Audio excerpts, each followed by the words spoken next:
Bom, a primeira impressão, que foi muito legal, foi... Nós já usávamos alguns equipamentos high-end, éramos felizes, mas sempre a caça do som, né? Aí o meu engenheiro de gravação falou assim, cara, tô com um equipamento novo aqui, eu vou te mandar 3 gravações desse trabalho que a gente faz, que é um trabalho muito importante para nós, um dos meus maiores clientes. Eu fiz 3 gravações da voz em 3 conversores diferentes, 3 prés diferentes. Falei, maravilha! E ele falou, eu não vou te falar qual, você só vai me dizer qual que você mais gostou. E aí eu peguei e falei, olha, esse aqui é o número 1, esse aqui é o número 2, esse aqui é o número 3. Aí ele deu uma risada, ele falou assim, o equipamento novo é o número 1. E aí foi a primeira contato com o Nexus. Na segunda gravação ele me mandou de novo, eu não conhecia o equipamento. Ele mandou o link e tal, começou a me explicar as coisas.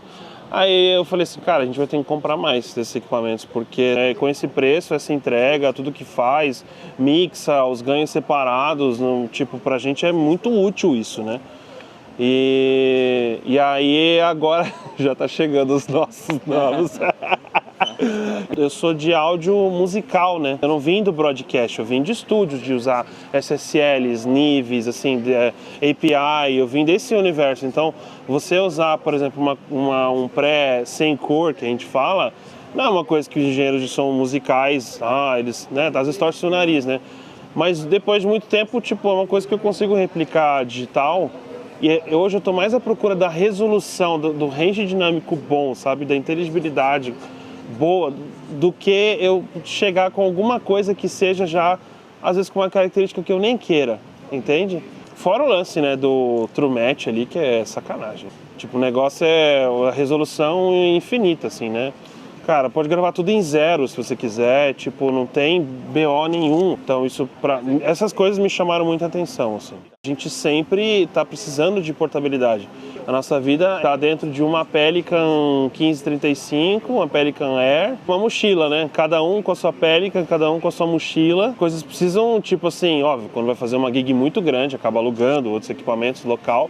Aí quando ele mandou a foto assim, um Mac Mini e embaixo o Nexus, eu falei, 2 Mac Minis, né?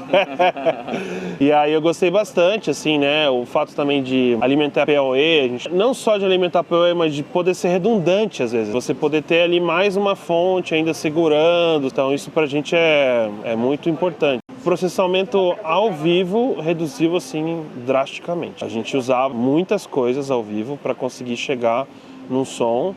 Eu até fiquei espantado quando o meu engenheiro pegou e falou assim, cara, esse último evento eu não usei nada de processamento externo ou plugins, eu usei só o Nexus. Eu falei, caraca, cara, como que conseguiu, né? Depois testando na mão, as compressoras, assim, você vira o ratio 2.1, 2.2 é diferente, né? A gente não está acostumado com isso. No mundo musical, mesmo coisas high-end, não funciona assim. Uma CCL lá, o ratio de 2 para 3... tem uma certa diferença, mas não é assim uma enorme diferença, entende? O equalizador também, coisa que chamou a atenção, o delay já ter todas as medidas. Sim. Que isso é útil, cara. O live sound, isso é muito útil. São cálculos que a gente tem que fazer, né? Você precisa botar um sistema que tem caixa a tantos metros, esse aqui é fonte 0. Sim. Então isso pra gente é bem útil, né? Falando desse cliente específico. Nós temos coisas que a gente já recebe digital, a gente tem o Voyage, que é o nosso microfone de ambiência, já Dante. Teclados a gente também já recebe digital, a gente tem uma Digiface Dante da RME, já fica com ele, a gente já faz os envios até pro cara fazer o próprio monitor dele ali pela RME. Mas o ponto mais crítico, que é o nosso cliente, é um cara falando no microfone analógico, um microfone de baixa impedância, você precisa ter uma conversão pré que seja bom, né? Aí você está suscetível, às vezes, à energia do local. Pra gente, assim, isso foi muito legal. Mas falando do chain, o analógico chega no Nexus, o que é maravilhoso que PA, monitor e gravação são ganhos totalmente diferentes. Então, gravação, já peço para ele gravar um pouquinho mais baixo. PA, monitor, meu engenheiro já gosta das coisas mais quentes, assim, e aí é o modus operandi dele, tá tudo certo. Até o lance do limiter ali é legal, né? Que impede de gerar um clipe digital, né? Sim. Então isso pra gente também é bem útil, porque pode acontecer, né?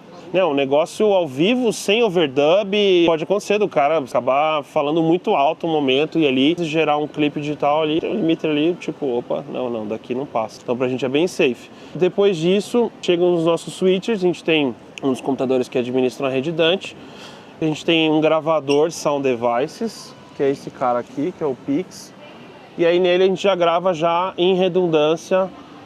Já são 2 gravações ali com 2 SSDs, inclusive o gravador grava também vídeos se precisar. Esse é o nosso gravador principal. Porém, quando eu estou em loco nessa gravação, eu já gosto de ir mixando essa gravação junto já, em vez de editar tudo na pós, tentar já chegar no som ao vivo, porque é o mesmo template que eu usaria no meu estúdio. Com o Nexus é legal porque tem exatamente o mesmo som que eu recebo no meu estúdio, é o som que eu tenho aqui. É a mesma coisa, mesmo que você às vezes use outros conversores, use o ganho setado do mesmo jeito, parece que às vezes ele responde de forma diferente, sabe? A gravação do que você estaria recebendo ali em loco. Eu faço o processamento da mixagem, que vai depois para o YouTube, com plugins dentro do Logic, com um setup de plugins aí extenso. O meu engenheiro que faz o PA e monitor, ele usa 100% Nexus. Cara, a gente usava antes o Waves Super Hack Performer com cacetada de coisas assim, né? Nos canais, no master, tipo, nem tá ligado o computador de inserts hoje, tipo. Mas falando de operação, assim, 95% tá acontecendo no Nexus. Cabe um MacBook e esse negócio cabe numa mochila, então. Sim. Eu tenho um estúdio de produção musical, onde eu tenho vários synths, vários microfones, recebo artistas, gravo as guitarras, violões, baixos, teclados, coisas analógicas mesmo, synths, não são digitais, então isso para mim tem uma aplicação muito boa, porque eu posso gravar já processado. A minha escola já é uma escola um pouco antiga, assim, então não existia esse negócio de você simplesmente gravar. Não, você já grava as coisas chegando no som. E aí para mim com o Nexus a resolução, a resposta das coisas é melhor do que eu teria se eu tivesse que comprar canais das marcas famosas aí, né? Sim. Talvez até eu teria que dar muita volta para conseguir chegar num som ali que com o meu iPad, tipo, eu chego rápido. A gente faz gravação de banda com instrumentos acústicos, tipo bateria, percussões. Você pode fazer a loucura lá nos ganhos que, cara, você tá safe o tempo inteiro. O ADDA, né, dele, assim, a conversão, assim, me chamou bastante atenção, assim. Se eu preciso de 64 canais, eu pensaria já na hora. Se eu preciso de 8 dele, porque numa rede Dante, para mim, tanto faz. A RME, ela tem que ser baixíssima, eu vou estar gravando e tocando isso numa conversão muito alta. Tanto no estúdio quanto no Live Sound, porque Live Sound hoje, que console grande não trabalha com Dante ou com MAD. Preciso gravar 64 canais analógicos.